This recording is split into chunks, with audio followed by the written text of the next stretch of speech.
അവർക്ക് നാളെ ഖബറിൽ കിട്ടാനുള്ള ശിക്ഷ എന്താ?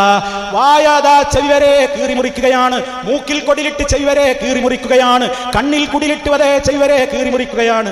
എന്താണ് അയാൾ ചെയ്ത തെറ്റെന്ന് റസൂലുള്ള ചോദിക്കുമ്പോ ആ മനുഷ്യന്റെ പണി എന്താ? അയാളുടെ വീട്ടിൽ നിന്ന് ഒരു കളവങ്ങ് പാസാക്കും, രാവിലെ ഒരു നുണ പറയും, ആ നുണ ചക്രവാളം മുഴുവനും അങ്ങ് എത്തിയിട്ടുണ്ടാകും.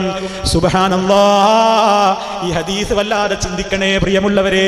അള്ളാന്റെ റസൂൽ ഇത് പറയുന്ന കാലത്ത് ഇന്റർനെറ്റിന്റെ സംവിധാനമില്ല.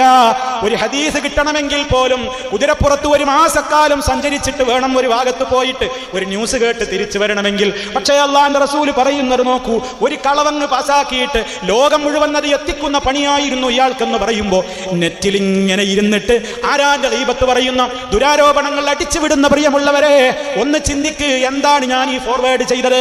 എത്ര ആയിരങ്ങളാണ് ഇത് വായിക്കുന്നത്? ആരെക്കുറിച്ചാണ് ഞാൻ ഈ ദുരാരോപണം പറഞ്ഞത്? ആരെക്കുറിച്ചാണ് ഞാൻ ഈ കളവുകൾ പറയുന്നത്? അത് ലോകം മുഴുവൻ അങ്ങ് എത്തിയതിന്റെ കുറ്റം എനിക്കല്ലേ? ഖബറിൽ അനുഭവിക്കും.